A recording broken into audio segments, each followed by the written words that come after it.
Welcome back. Andhra Pradesh ప్రత్యేక హోదా అంశం ముగిసిపోయిన అధ్యాయం అని కేంద్ర ప్రభుత్వం ఇప్పటికీ చాలా స్పష్టంగా చెప్పింది. దాదాపుగా రాష్ట్ర ప్రభుత్వం కూడా కదా రాదనుకుని ప్రత్యేక ప్యాకేజ్ కోసం తీసుకుని ముందుకెళ్తున్నాం అని చెప్పినా మరి ప్రతిపక్ష నేత జగన్మోహన్ రెడ్డి ఇదే అంశాన్ని పట్టుని ముందుకెళ్తున్నారు.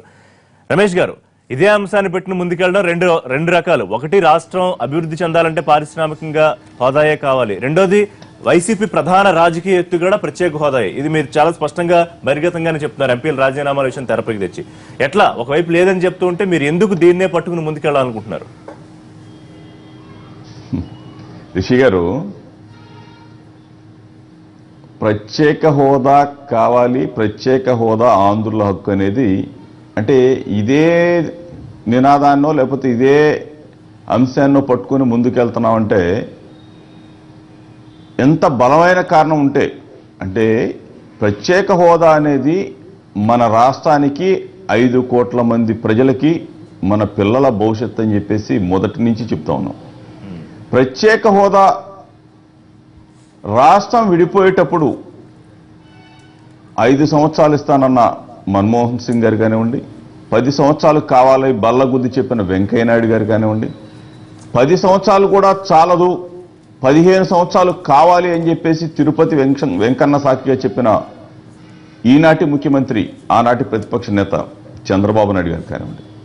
అంటే ఇదేదో గద్దెనెక్కిన తర్వాత, కేంద్రంలో కూర్చున్న తర్వాత, రాష్ట్రంలో కూర్చున్న తర్వాత, ప్రధానమంత్రి అయిన తర్వాత, ముఖ్యమంత్రి అయిన తర్వాత ఇదేమి దీనివల్ల ఉపయోగం లేదంటే ప్రజలు ఒకటి. రమేష్ గారు, ప్రత్యేక హోదా అనేది పరిశ్రమలు రావాలి, పెట్టుబడులు రావాలి. మరి ఎంఓఏలు చూస్తే మనకు గత సంవత్సరం జరిగిన దాంట్లో 4 లక్షల కోట్లు దాదాపుగా మన 10 లక్షల కోట్లు ఎంఓఏలు జరిగాయని చెప్తోంది కదా ప్రభుత్వం. అంటే 15 లక్షల కోట్లు దాదాపుగా అన్ని చూసుకుంటే ఎంఓఏ. 2016 విశాఖపట్నం సమ్మిట్ లో 4,75,00,00,000 ఎంఓఏలు చేసుకున్నారు. మీ ద్వారానే అడుగుతా ఉన్నాం, పత్రికల ద్వారా అడిగాం. 4 లక్షల, అదే చెప్పింది, 4,75,000 కోట్ల రూపాయలతో ఎంఓయూలు చేసుకున్న ఈ రాష్ట్ర ప్రభుత్వం ఈ రోజున ఈ రోజున ఎంతమంది పెట్టుబడులు పెట్టి, అంటే గ్రౌండ్ లో రియాలిటీ ఎంతమంది రియాలిటీగా పనిచేస్తున్నారో ఒక్కసారి మీరు ఆలోచన చేసుకోండి. అట్లాగే నిన్నగాక మొన్న 2017 సమ్మిట్ పెట్టారు. ముఖ్యమంత్రి గారు ఆర్పాటంగా 10,72,000 కోట్ల రూపాయలతో 10 లక్షల కోట్ల రూపాయలతో ఎంఓయూలు అని చెప్పారు. అంటే ఇదంతా కూడా తాత్కాలికంగా సూటు బూటు వేసుకొని ప్రతి ఒక్కళ్ళకి కూడా ఎంఓయూలు చేసేసాం, వాళ్ళు వచ్చి ఫ్యాక్టరీలు పెడుతున్నారు అని చెప్తే ప్రజలు విశ్వాసంలోకి తీసుకోరండి. రిషి గారు, మేము చెప్తా ఉన్నాము, ప్రత్యేక హోదా లేకుండా, అంటే రాయితీలు లేకుండా హైదరాబాద్ నుంచి అమరావతిలో పెట్టుబడులు పెట్టరు, ఢిల్లీ నుంచి వచ్చి అమరావతిలో పెట్టుబడులు పెట్టరు, బాంబే నుంచి పెట్టరు, అమెరికా నుంచి పెట్టరు, దుబాయ్ నుంచి పెట్టరు. మేము ఫస్ట్ నుంచి చెప్పేది వాళ్ళకి తెలిసింది కూడా. ముఖ్యమంత్రి గారికి తెలుసు, ముఖ్యమంత్రి గారి మనసుకు తెలుసు. ఈరోజేదో కేంద్రానికి కేంద్రం చెప్పేదానికి ఆయన ఏదో అమ్ముడుపోతే కుదరదు.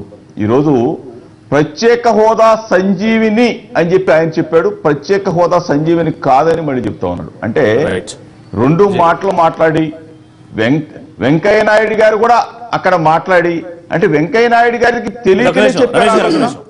వెంకయ్య నాయుడు గారు, మీరు అన్న పాయింట్ ఇప్పుడు విజయ్ కుమార్, అంటే మీరు ప్రత్యేక హోదా ఉంటే మాత్రమే ఇవన్నీ వస్తాయని చాలా సందర్భాల్లో వైసీపీ చెప్తుంది. ముఖ్యంగా మీరు అంటున్న పెట్టుబడులు ప్రభుత్వం ఏదైతే చెప్పిందో అవన్నీ బోగస్ అని నిన్న కొట్టిపడేశారు జగన్మోహన్ రెడ్డి. సరే, దానికి ఆయన కొన్ని ఎగ్జాంపుల్స్, నెంబర్స్ కూడా చెప్పారు.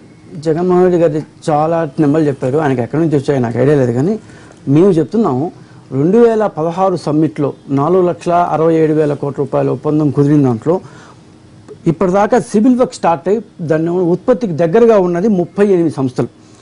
ట్రయల్ ప్రొడక్షన్ స్టార్ట్ చేసిన వారు ఉన్నారు. నేను జస్ట్ కంప్లీట్ చేస్తాను. ట్రయల్ ప్రొడక్షన్ స్టార్ట్ చేసిన వారు పేర్లు కూడా ఇస్తాను, నేను పేర్లు కూడా ఇస్తాను.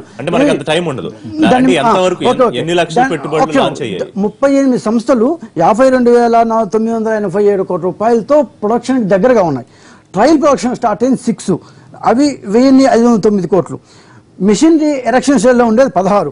సివిల్ వర్క్ స్టార్ట్ 42% వరకు ఇప్పటికి రకరకాల స్టేజ్లో. ఒకటి భూమి అలకేట్ చేసిన ఇంకా తక్కువ ఉంటుంది, రఫ్లీ 2 lakh crores.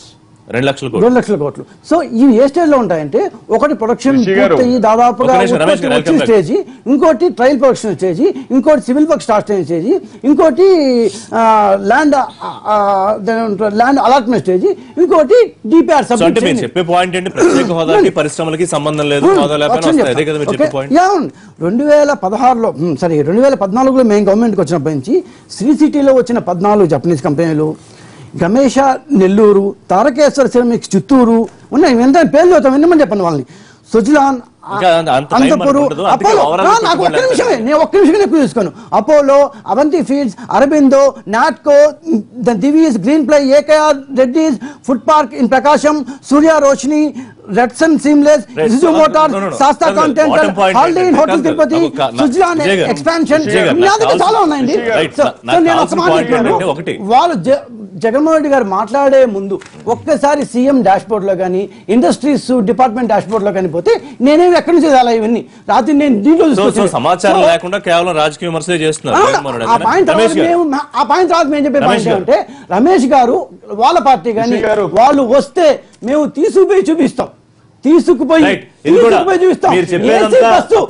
ఎండాకాలం వచ్చింది కష్టపడిన అసలు జగన్మోహన్ రెడ్డి గారు వస్తే దేనికి ల్యాండ్ ఇచ్చాము, ఏవేవి స్టార్ట్ చేయబోతున్నాయి, ఏవి ఎంత చేసినాయి, 2014 జూన్ నుంచి ఈ రోజు దాకా ఎన్ని కంపెనీలు స్టార్ట్ చేసినాయి, వచ్చి వాళ్ళనే కూర్చొని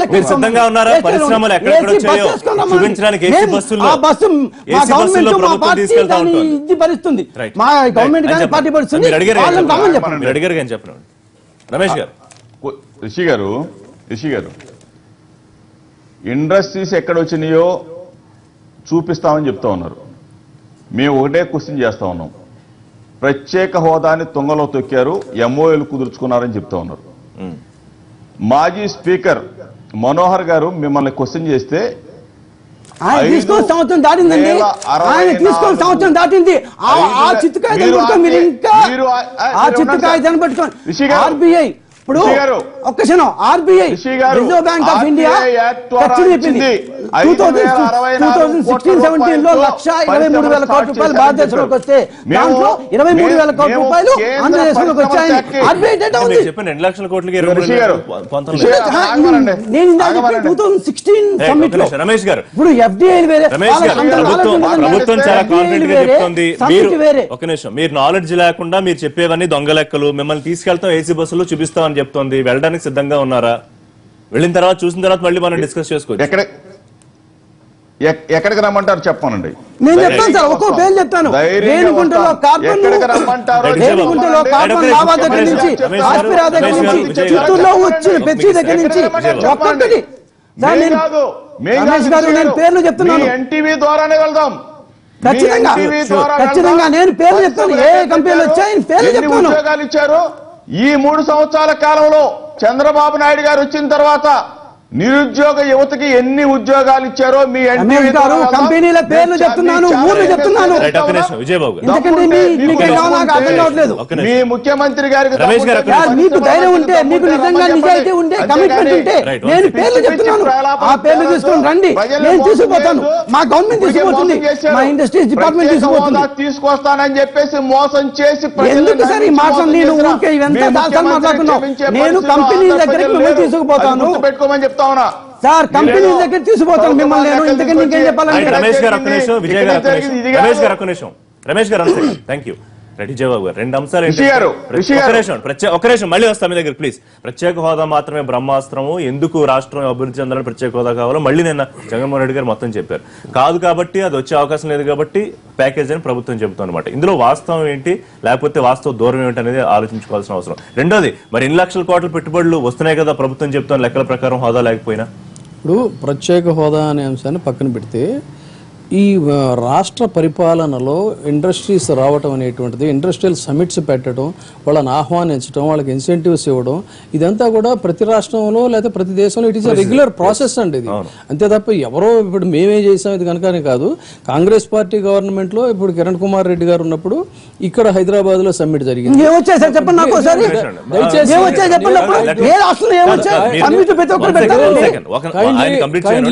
I don't want to argue మీకు చెప్పేటప్పుడు నిజాలు చెప్పాలి. This is not my business. నేను I am not a politician. మీతో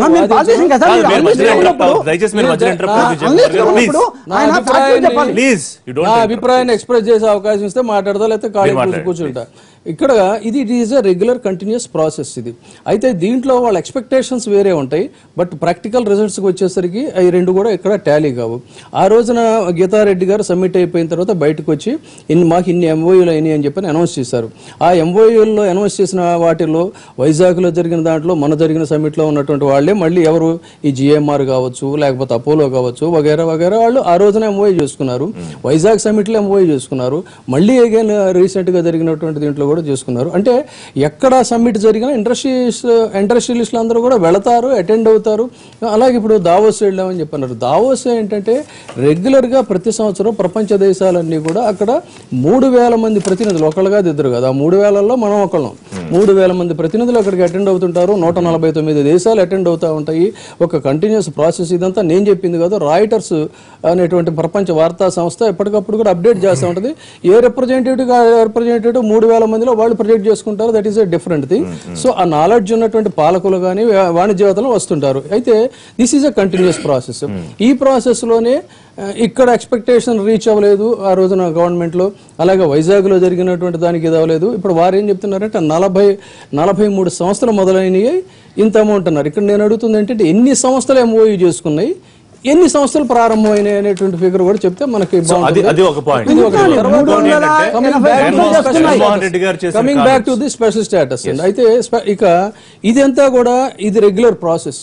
దీనికి ఇవాళ మన తెలంగాణ రాష్ట్రంలో కూడా వాళ్ళు కూడా చాలా విగ్రస్ గా తిరుగుతా ఉన్నారు. వాళ్ళు ఎంఓయూలు చేసుకుంటున్నారు. ఇక్కడ స్పెషల్ స్టేటస్ అనే డిమాండ్ లేదు, అసలు దానికి సంబంధం లేదు. సో ఇక్కడ జరుగుతుంది అంటే developmental activities it is a part and parcel of the ruling అండి. సో దీన్ని మనం భూతత్వం నుంచి గ్లోరిఫై చేసి చూపించాల్సిన అవసరం లేదు. లెక్క చెప్పారు 2012-13లో కేవలం అంటే 7% కూడా లేని 11 రాష్ట్రాలు, ప్రత్యేక హోదా రాష్ట్రాలకు 30% పెట్టుబడులు వచ్చాయి. మిగతా రాష్ట్రాలకు అది చెప్తాను. ఇంకా ఎంత ఎక్కువ వచ్చేవి. ఇక్కడ గమనించాల్సింది ఏంటంటే అసలు అక్కడ న్యాచురల్ రిసోర్సెస్ అంతంత మాత్రంగా ఉన్నటువంటి రాష్ట్రాల్లో, ఎలైట్నెస్ అంతగా లేనటువంటి రాష్ట్రాల్లో, ఒకప్పుడు రైస్ బౌల్ ఆఫ్ ఇండియాగా కీర్తించబడే న్యాచురల్ రిసోర్సెస్ పుష్కలంగా ఉన్నటువంటి గొప్ప రాష్ట్రం ఆంధ్రప్రదేశ్ అని కీర్తించబడుతున్నటువంటి రాష్ట్రాన్ని ఆ రాష్ట్రాలతో పోల్చిన అక్కడే ఏమీ లేనటువంటి చోటే స్పెషల్ స్టేటస్ ద్వారా డెవలప్మెంటల్ యాక్టివిటీస్ స్టార్ట్ అయితే న్యాచురల్ రిసోర్సెస్ పుష్కలంగా ఉన్నటువంటి మన రాష్ట్రానికి రాయితీలు కనుక ఇచ్చినట్టయితే ఇవాళ మీరు ఏ సమ్మిట్ అయితే పెట్టారో ఇలాంటి వాటికి ఇంకా పెద్ద పెద్ద సంస్థలు వచ్చి అద్భుతమైనటువంటి దీంతో ఇవాళ వాళ్ళు ఇది పైగా ఇంకొకటి ఇక్కడ 1 పాయింట్ జస్ట్ ఇక్కడ గమనించాల్సిన అంశం ఏంటంటే ఇవాళ పాలిటీషియన్స్, అపోజిషన్ లీడర్స్ కానీ వాళ్ళు కానీ ఈ స్లోగన్ బుధానికి ఎత్తుకొని ఉండొచ్చు. కానీ the first and foremost thing ఏంటంటే ఎన్నికల ప్రచారంలో ఆంధ్రప్రదేశ్ ప్రజలు ఎవరు కూడా స్పెషల్ స్టేటస్ కావాలని అడగల, పొలిటికల్ పార్టీస్ కూడా ఎవరు కావాలని అడగల. మీరు ప్రజా వేదికల మీదకు వచ్చి మీరు హామీ ఇచ్చారు, మీరు భాష చేశారు, మేము అధికారంలోకి వస్తే స్పెషల్ స్టేటస్ ఇస్తామని చెప్పని. అంటే మీరు నమ్మించారు. మీ నమ్మకాన్ని నిలబెట్టుకోవాల్సినటువంటి నైతిక బాధ్యత కూడా మీకుంది. ఒకవేళ ఏదేని కారణాల వల్ల 14th కమిషన్ కానీ ఇది ఏదన్నా అయితే మీరు పార్లమెంటులో, బయట మీడియాలోకి వచ్చి కాదు మాట్లాడాల్సింది, పార్లమెంట్లో ఒక విస్తృతమైన చర్చ జరిపి ఆ చర్చ ద్వారా మీరు ఎందువల్ల చేశారని చాలా బయస్గా మాట్లాడండి. ఒక పక్కే చూసి చాలా బయస్గా మాట్లాడాలి, ఒక అన్నిస్గా మాట్లాడాల్సిన మాటలు కాబట్టి ఇంకొక మాటలుగా మాట్లాడాలి. ఒక గవర్నమెంట్ ఎలా పనిచేస్తుంది చూడాలి. చాలా బయస్గా మాట్లాడాలి. మీరు అట్లా మాట్లాడకూడదు. బీజేపీ గవర్నమెంట్ ఏం చేస్తుంది?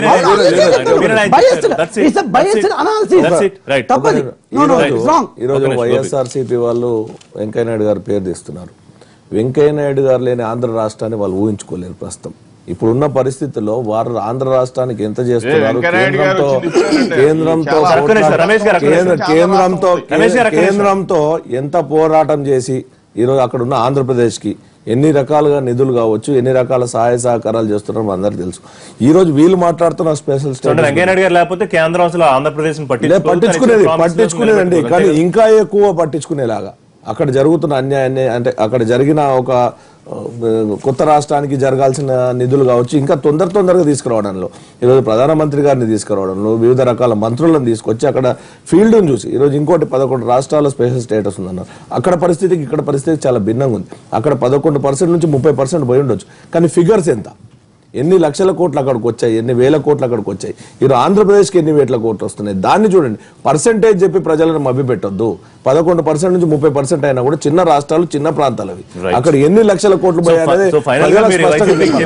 రెండోది, వాళ్ళు ఈ రోజు వైసీపీకి ఏం చెప్తారు? వైసీపీ వాళ్ళు ఈ రోజు వాళ్ళపైన ఉన్న కేసులు, నిన్న మొన్న ఎక్కడైతే శశికళ గారికి మళ్ళీ జైలు శిక్ష పడిందో ఆ కేసులు మళ్ళీ మా పైన ఎక్కడన్నా వస్తాయేమో అని కొత్త మళ్ళీ ఒక డ్రామాని పెంచడానికి ఇట్లాంటి విద్వేషపూరితమైన ఒక మాటలు మాట్లాడి ఏదో ప్రజలు కొత్త అంశాన్ని తీసుకొస్తున్నాం, దీన్ని రెచ్చగొడతామనే ధోరణిలో మాట్లాడుతున్నాం. నిజంగా చిత్తశుద్ధి ఉంటే పార్లమెంట్ వేదిక ఉందండి. పార్లమెంట్ లో ఎప్పుడండి చేస్తామని చెప్పి ఎన్ని రోజులైంది? మనం ఇప్పుడు చిత్తశుద్ధి ఉన్న వాళ్ళు చేస్తామని ఎన్ని రోజులైంది? ఫైనల్ గా రమేష్ గారు ఏం చెప్తారు? ఎంపీలు రాజీనామాల అంశం. రెండోది, జగన్మోహన్ రెడ్డి గారు ఒక సెంటిమెంట్ అస్త్రాన్ని ప్రయోగిస్తున్నారా? రిషి గారు, ఈ రాష్ట్రంలో ప్రత్యేక హోదా కావాలి అని చెప్పేసి డే 1 నుంచి పోరాడుతుంది వైఎస్ఆర్ కాంగ్రెస్ పార్టీ, జగన్మోహన్ రెడ్డి గారిని మీ అందరికీ కూడా స్పష్టంగా తెలుసు. ఇప్పుడు మిత్రుడు చెప్పాడు, పాడిందే పాడరా పాసిపాడ దాసరా అని చెప్పేసి ఆ కేసుల గురించి మాట్లాడబోతుంది. ఇప్పుడు వెంకయ్య నాయుడు గారు ఉన్నా లేకపోతే ఇంకొక నాయుడు గారు ఉన్నా ఈ రాష్ట్రం ఏమి అభివృద్ధి చెందకపోదు. ఈ రాష్ట్రంలో ఉన్న వనరులు ఉన్నాయి, తప్పనిసరిగా అభివృద్ధి చెంది. మేము ఒకటే చెప్తా ఉన్నాండి, ప్రత్యేక హోదా సాధించే క్రమంలో ఎందాకైనా పోరాడతాం, ఎక్కడిదాకైనా వెళ్తాం. మీకు తెలుసు, ప్రత్యేక హోదా కావాలి అని చెప్పేసి ప్రతి ఒక్కళ్ళు గళం విప్పే ఈ పరిస్థితుల్లో మేము పెట్టే యువబేరీలు చూస్తా ఉన్నారు. మేం కాదు, నిన్నటిదాకా మొన్నటిదాకా ప్రత్యేక హోదా కోసం చూసిన మీ పార్టీకి సపోర్ట్ చేసిన పవన్ కళ్యాణ్ గారు కూడా పక్కకు వచ్చి ప్రత్యేక హోదా కావాలని చెప్తా ఉన్నారు. అంటే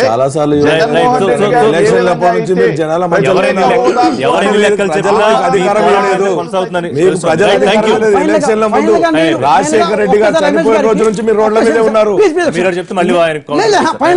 నేను వేసిన సవాల్కి, లేకపోతే మా ప్రభుత్వం వేసిన సవాల్కి, ఏ కంపెనీలో వచ్చాయో మేము క్షేత్రస్థాయిలో చూపిస్తాము అంటున్న సవాల్కి రమేష్ గారు స్పందించలేదు, సిద్ధంగా లేరు. మేము చూపిస్తాము, ఒక్కసారి చూపించండి, మేము చూపిస్తాం.